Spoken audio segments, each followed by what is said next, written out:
Bonjour, bienvenue dans la série de formation du module Programmation 2 au profil des étudiants de la licence fondamentale SMI, le semestre S4, et spécifiquement dans le chapitre qui concerne les structures. La dernière fois, on a commencé la première science dans le chapitre des structures. On a commencé par une introduction, une définition, initialisation et utilisation des structures. Et on a fait une discussion sur l'application des pointeurs sur les structures. On a terminé la dernière science par un exercice d'application. Aujourd'hui, on va voir une nouvelle science sur les synonymes, unions, comme étant des cas particuliers des structures. Après, on va voir une discussion sur les particularités des structures en langage C. Et juste après, on va voir deux cas très utiles pour les structures. Ce sont ce qu'on appelle les structures imbriquées et les structures récursives. On va terminer par un exercice d'application qui résume tout le chapitre. Reste avec moi. Alors pour les synonymes, si on parle de synonymes, on parle d'un cas particulier où on peut définir un nouveau type par l'instruction type def. Alors cette instruction-là nous permettra de définir un nouveau type qu'on appelle un type synonyme. Exemple, si nous avons par exemple le type standard int, on veut définir un nouveau type nommé entier qui représente le type int. Et dans ce cas, à partir de maintenant, si on veut définir ou bien déclarer la variable x, y de type entier, on peut mettre à la place int x, y, on peut mettre entier x, y. Alors ça nous permettra de simplifier l'écriture dans les structures.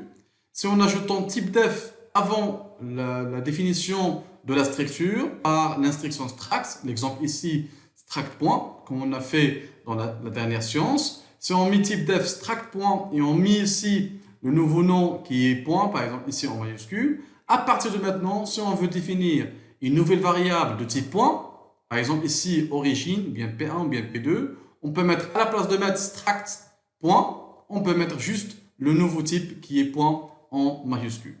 Alors l'exemple, comment peut-on l'utiliser? Alors dans la définition de la structure, si vous vous rappelez très bien la syntaxe de la définition d'une nouvelle structure, normalement on met struct point et après on met les champs. Mais maintenant, on va ajouter l'instruction type def pour qu'on puisse définir un type nommé point en majuscule comme étant un nouveau type pour la structure point. À partir de maintenant, on peut utiliser point majuscule comme le type point struct. Alors un exemple, si le cas où si nous avons déclaré déjà la structure complexe de type struct et on a mis ici deux champs réels et imaginaires, si on ajoute normalement cette instruction-là de définition dans l'entête ou bien dans les fichiers header ou bien au début de votre programme, si on ajoute l'instruction type def, automatiquement on définit un nouveau type nommé complexe en majuscule pour le type struct complexe. Et maintenant, si on veut déclarer par exemple une variable ou bien un tableau dynamique, on peut mettre à la place de mettre struct complexe en minuscule, on peut mettre directement complexe en majuscule parce que c'est un nouveau type que représente struct complexe. Et au lieu de déclarer en fait, ou bien allouer un espace mémoire pour le tableau de n colonnes des complexes, à chaque fois qu'on doit rappeler que complexe c'est une structure, alors à partir de maintenant, on peut mettre directement P reçoit complexe, parce que complexe c'est le nouveau type qui représente struct complexe. À partir de maintenant, on n'aura pas besoin de mettre à chaque fois le rappel sur le type de complexe qui est une structure. Soit dans le rappel de la forme du pointeur T, soit dans la taille des colonnes par la section CSOF. Et il y a juste une recommandation, c'est que alors les nouveaux noms définir, c'est de recommander de les mettre en majuscule. Ça, ce qui concerne les synonymes, à part les synonymes, il y a un cas particulier des structures, ce qu'on appelle les unions. Alors, les unions nous permettra vraiment de minimiser un peu de l'espace. Pourquoi? Parce qu'on peut définir union, ça veut dire quoi? Un type particulier des structures. Pourquoi? Parce qu'ici, on peut stocker, ou bien on peut utiliser ou bien le même espace mémoire pour qu'on puisse stocker des données de type qui sont totalement différents. Alors là, c'est la déclaration, bien la façon comment peut-on définir une union. On peut mettre union, le nom de l'union, et le type possible, nom du champ, le type possible, nom du champ, c'est le n. Et par la suite, on peut déclarer les variables qui ont le type union. Un exemple, si on veut déclarer par exemple ici deux variables Z1, Z2, qui seront normalement construites à partir de la structure zone, et ces variables-là peuvent contenir normalement soit un entier, soit un long, soit par exemple une valeur float, soit une valeur long float. Alors puisque normalement il y a plusieurs possibilités pour la même variable Z1 ou bien Z2, on peut déclarer tous ces champs-là comme étant une quoi? Comme étant union.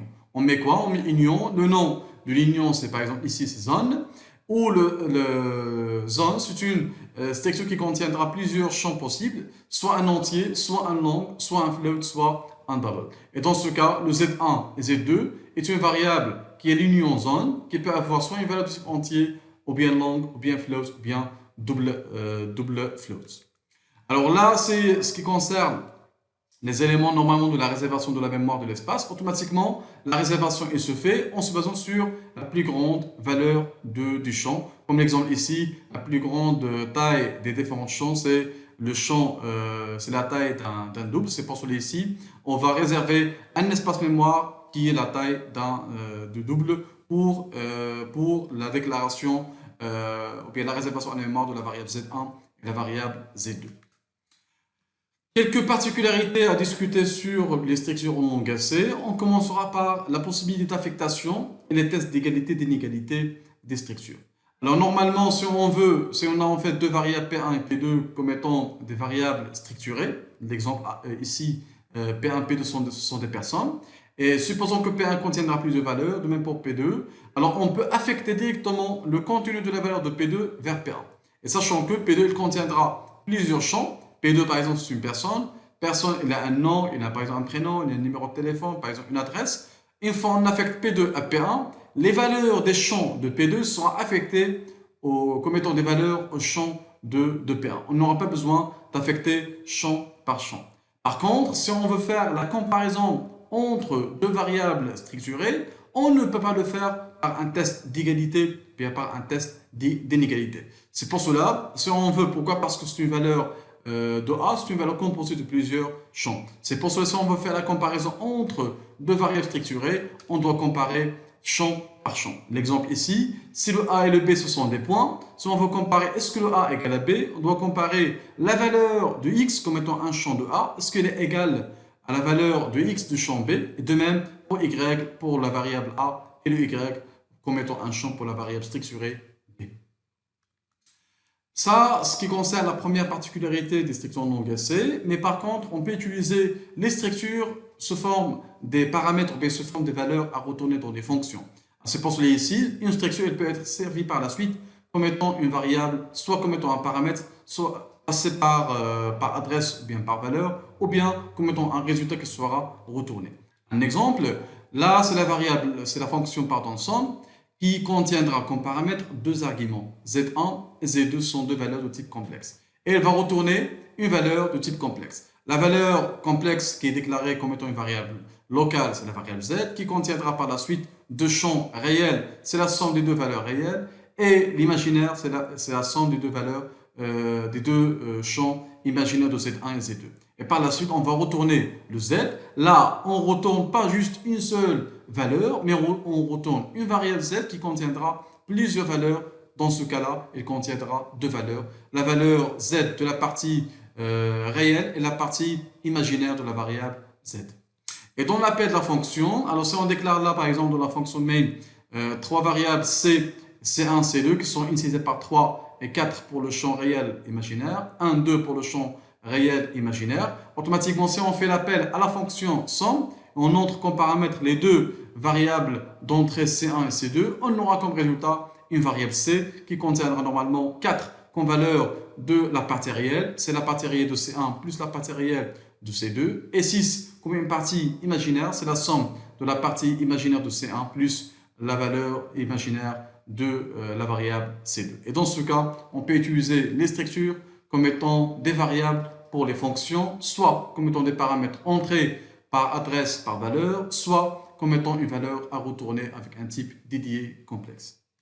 Alors pour la troisième particularité des structures en langage C, on appelle ce qu'on appelle les énumérations. Alors, on sait très bien pour le type entier, il y a en fait plusieurs valeurs, le 0, le 1, le 2, jusqu'à le n-1. Alors, il y a-t-il la possibilité de remplacer l'écriture d'un entier par un nom? Alors, c'est pour cela ici, si on veut le faire, on peut rendre, ou bien on peut créer ce qu'on appelle ou bien une numération des valeurs de type entier. Alors, l'exemple ici, c'est on veut définir une numération des valeurs de type entier. On met unim, le nom des énumérations, et on met les différents champs de la structure énumération. Et bien sûr, on peut déclarer les variables nécessaires. Sachant que la première valeur affectée au premier énumérateur, c'est la valeur 0. Et la deuxième valeur qui sera affectée au deuxième énumérateur, c'est la valeur 1 jusqu'à le n, jusqu'à le dernier énumérateur défini dans votre définition. Un exemple, si on veut l'exemple ici, définir normalement un numérateur qui contiendra en fait plusieurs constantes. L'exemple ici, c'est un numérateur RGB, rouge, vert et bleu, sachant que le premier champ, on veut l'affecter la valeur 0, deuxième champ, on veut l'affecter la valeur 1, et le bleu, on va l'affecter par exemple la valeur 2. Si on veut le faire, on peut le créer par numérateur, on met unim, ce sont des couleurs. Là, rouge, vert, bleu, ce sont les trois numérateurs. Automatiquement, rouge prendra comme valeur la valeur 0, le vert prendra comme valeur la valeur 1 et le bleu prendra comme valeur la valeur 2. Et là, c'est l'exemple, RVB contiendra en fait la valeur 0, 1 et 2. Un deuxième exemple, si on veut affecter une valeur différente de 0, 1, 2 à un numérateur, on peut le faire. Et dans ce cas-là, si on veut le faire, on aura la possibilité de le faire par affectation directe au champ, comme l'exemple ici. Si on veut commencer le numérateur par une valeur initiale qui commence par exemple par 4, et par la suite, la valeur par exemple orange prendra la valeur 5, et le troisième numérateur prendra une autre valeur, c'est la valeur 8 et non pas la valeur 6. Pour le faire, on peut créer un numérateur, par exemple ici le nom autre couleur. Le violet prendra comme valeur la valeur 4 qui sera initialisée et non pas le 0. Orange, automatiquement, il prendra la valeur de l'énumérateur précédent plus 1 avec une incrémentation de 1. Et juste après, normalement, jaune prendra la valeur 6, mais une fois on veut avoir une valeur de jaune différente de 6, différente de la valeur suivante orange, on l'affectera une valeur différente. Par exemple, ici dans l'exemple, c'est la valeur 8. Avec cette méthode, on remplace les entiers par des noms, ce qu'on appelle l'énumérateur ou bien l'énumération. Alors, les éléments études pour les structures, et surtout, il y a des possibilités qu'on peut avoir des champs de structure qui contiendra normalement non pas une variable simple, une valeur simple d'une variable, mais il contiendra comme un champ une autre structure. Exemple, si nous avons là, par exemple, une structure date qui contiendra le jour, le mois et l'année. Et on a par exemple ici fiche personne qui contiendra le numéro, le nom et comme un champ date de naissance. On sait très bien que la date de naissance contiendra le jour, le mois et l'année. C'est pour cela ici, un champ de la fiche personne, c'est quoi? C'est pas une variable simple, mais c'est une structure. Là, on dit que quoi? Que la structure sDate, c'est une structure imbriquée dans la date, ou bien dans la structure, pardon, sFiche, ce qu'on appelle les structures imbriquées. Là, c'est quoi? C'est que si nous avons un champ d'une structure quelconque, il ne contiendra pas un champ, un type simple, mais il contiendra un type comme étant un type structuré. Alors, pour le dernier type de structure, ce qu'on appelle les structures récursives. Alors, une structure récursive, c'est que quoi? C'est un cas particulier des structures imbriquées où il y a parmi les champs de la structure, c'est pas une variable simple, mais c'est un champ structure qui refait l'appel à la structure elle-même. Dans ce cas, on peut utiliser les structures récursives pour les arbres et même pour les listes chaînées. Alors, un exemple pour les arbres, si nous avons par exemple ici arbre géologique qui définira normalement la structure sFiche, par exemple, personne est là un numéro, il a un nom, mais elle a normalement père et là mère. Sachant que père, mère, ce sont aussi des quoi? Des personnes. C'est pour cela ici, le type de père et mère, ce sont des quoi? C'est le type de la structure définie. Ça veut dire quoi? On fait appel, bien on fait l'utilisation de la même structure. Ce qu'on appelle ici la structure sFiche, c'est quoi? C'est une structure récursive. Ou bien, c'est le cas des arbres, ça veut dire on peut faire appel, ou bien le lien avec plusieurs éléments structure, ou bien on peut faire l'application des structures récursives pour les listes chaînées. Et dans ce cas-là, si on fait la définition en fait d'un nœud d'une liste chaînée, on sait très bien que la liste chaînée contiendra en fait plusieurs nœuds. Elle commence par l'entête jusqu'à le pied et les différentes cellules, bien les différentes nœuds sont reliés entre eux par des liens de pointeurs. Alors, normalement, si c'est un lien simple de suivant, on l'appelle liste chaînée simple. Si c'est un lien double entre le nœud suivant et le nœud précédent, là on appelle une liste chaînée double. Et dans ce cas-là, si on fait bien la remarque ici sur les deux champs de la structure nœud, alors dans ce cas on fait l'appel, ou bien ce qu'on appelle l'autoréférence à la même structure. Dans ce cas, la structure nœud est une structure récursive. Pour l'exercice d'application, on va essayer de réaliser un programme pour la gestion d'une bibliothèque, où la bibliothèque contiendra en fait plusieurs livres. Chaque livre est caractérisé par un code de type entier, un titre de chaîne de caractères, et auteur, c'est une structure qui contiendra deux champs, le nom et le prénom. Pour les questions, on va définir les structures nécessaires pour ce programme, on va définir une fonction pour saisir les informations d'un seul livre, et on va définir une fonction affichage des différents livres, et la recherche d'un livre par la fonction recherche, en se basant sur le titre recherché d'un livre, et une fonction pour trier les livres dans un sens croissant des livres. Et après, à la fin, on aura une fonction menu pour faciliter la navigation entre les différentes fonctions. Pour l'exécution du programme, on cherche d'avoir un programme sous cette forme, c'est-à-dire un menu pour la navigation entre les différentes fonctions, saisie, listée et recherchée. Un choix, par exemple, ici, on tape le choix, c'est 1. Alors, pour le code, par exemple, je vais mettre ici 111. Et pour le titre, c'est par exemple langage C. Voilà. Et l'auteur, le nom, voilà, par exemple, Samy Linard. Voilà, le livre est déjà ajouté. Alors, on va vérifier par le choix numéro 2 pour lister. On aura le livre enregistré. Après, on va faire saisir encore un nouveau livre qui a un code inférieur le code 111, par exemple 55. Après, on va faire le nom, c'est base de données par exemple. Et le nom, c'est par exemple Jacques.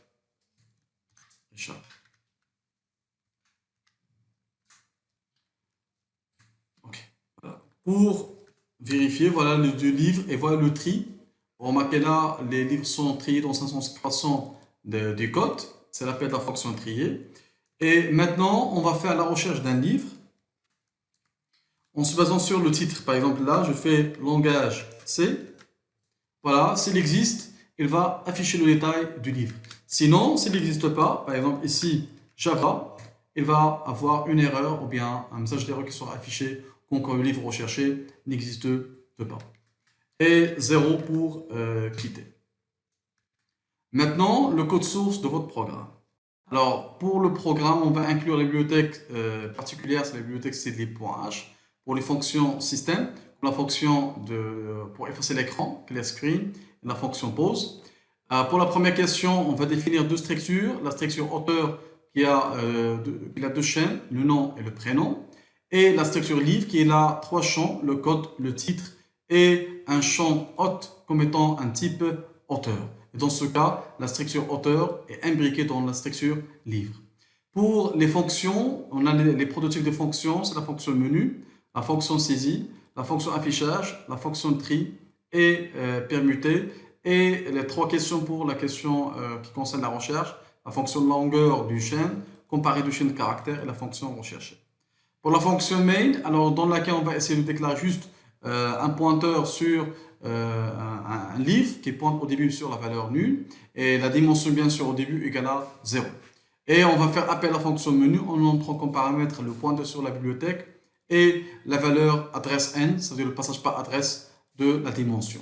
Alors pour la fonction menu, alors dans cette fonction-là, on va voir le menu de navigation qui a en fait les trois choix, le 1, le 2, le 3, le 0. On va lire le choix et par la suite, une structure sélective switch qui nous permettra de naviguer entre la fonction saisie, c'est le choix égal à 1, affichage, c'est le choix égal à 2, le 3, c'est une recherche, on va faire le choix numéro 3, mais avant de faire l'appel à la fonction recherchée, il faut lire la valeur du livre ou bien le titre du livre recherché. Si la valeur c'est 0, on va quitter le programme. Bien sûr, s'il est différent de 0, 1, 2, 3, on va afficher un message d'erreur. On peut remarquer là, la fonction menu, c'est une fonction récursive. Pourquoi? Parce qu'une fois on termine un choix ou bien un traitement, on va refaire à la fonction menu. Pour la fonction saisie, ça veut dire on va saisir les informations d'un livre dans la nouvelle bibliothèque. Alors on va entrer comme paramètre la bibliothèque, la dimension, et par la suite un pointeur pour parcourir la bibliothèque et un tableau dynamique TMP qui est un tableau temporaire. Si la bibliothèque est vide, automatiquement on va allouer un espace mémoire pour un seul livre par la fonction malloc. Sinon, on va créer un tableau temporaire dans lequel on va stocker les n livres qui existent plus une colonne vide pour le nouveau livre. Et dans ce cas, on va copier, une fois on va créer le tableau temp, on va copier les n livres stockés dans la bibliothèque, on va le copier dans le nouveau tableau temporaire TMP. En affectant à chaque fois le contenu de la case sur laquelle pointe le Q2, qui est un livre de la bibliothèque, dans le contenu de la case sur laquelle pointe le Q1, qui est une colonne du tableau TMP. Et par la suite, on va créer un pointeur P sur la dernière colonne du tableau TMP. Et bien sûr, c'est la case où on va ajouter les informations du nouveau livre. Et juste après, on va ajouter, ou bien on va incrémenter la dimension n. C'est pour cela ici on a utilisé ici le passage par adresse pour qu'on puisse modifier la valeur de n dans la fonction menu. Et par la suite, on va saisir les informations d'un livre en demandant le code du livre pointé par le pointeur P et le titre du livre pointé par le pointeur P, le nom de l'auteur du livre pointé par le pointeur P et de même le prénom de l'auteur du livre pointé par le pointeur P. Et par la suite, on va retourner le nouveau tableau TMP qui est normalement l'adresse mémoire de la première colonne sur laquelle pointe le pointeur TMP qui est le pointeur de référence du tableau temporaire. Pour l'affichage, on va entrer comme paramètre le tableau de la bibliothèque plus la dimension.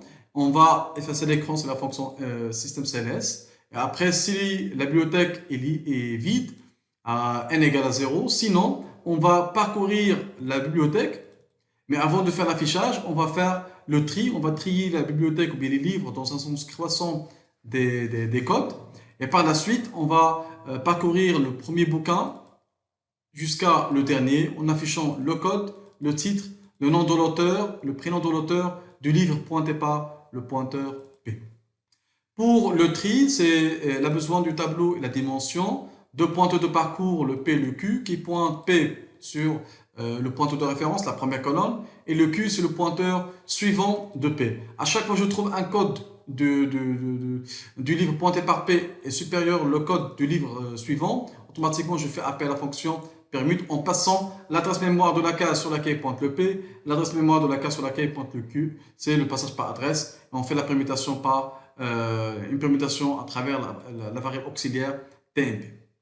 Pour la recherche, j'aurai besoin plus le tableau et la dimension, la chaîne recherchée. Et bien sûr, si le tableau est vide, automatiquement je dis que le tableau est vide. Sinon, on va faire quoi? On va faire le parcours du tableau de la bibliothèque jusqu'à la fin. Et à chaque fois, je vais comparer le titre du livre pointé par le pointeur P avec le titre recherché. C'est égal à 0, ça veut dire quoi? Ils sont identiques. On va afficher le code de ce livre-là, le titre parce qu'il est trouvé, le nom et le prénom de l'auteur du livre en cours. Sinon, alors il faut qu'on termine le parcours et on a, si on trouve la valeur, si on trouve le livre, automatiquement, ok, la variable booléenne au début elle a eu la valeur 0, ça veut dire quoi? Le livre, on suppose qu'il n'existe pas, puisqu'il existe, d'accord, automatiquement le ok prendra le 1.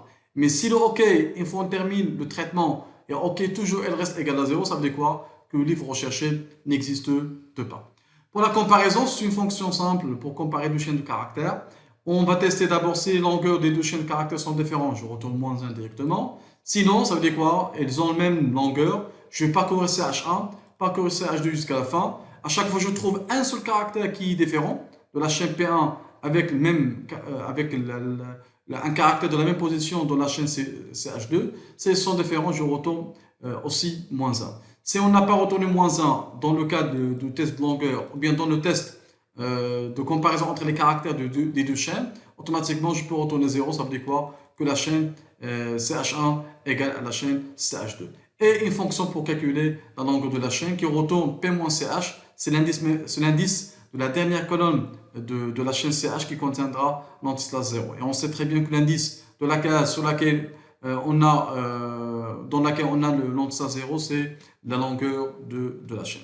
Ça, c'est ce qui concerne la solution de l'exercice. Alors, j'espère bien que vous avez bien bénéficié des deux sciences des structures, dans lesquelles on a vu les différents éléments qui concernent les structures. On a commencé par une introduction, la définition, la déclaration et l'accès à une structure, l'application des pointeurs avec les structures. Une première application, on a vu dans la première séance pour pratiquer les pointeurs avec les structures. Et dans cette séance, on a vu les synonymes et les unions. Il y a quelques discussions sur les différentes particularités des structures en langage C et surtout la manipulation des structures imbriquées et récursives pour les structures. On a terminé par un exercice d'application numéro 2. J'espère bien que vous avez bien bénéficié de ce cours et je vous souhaite bon courage.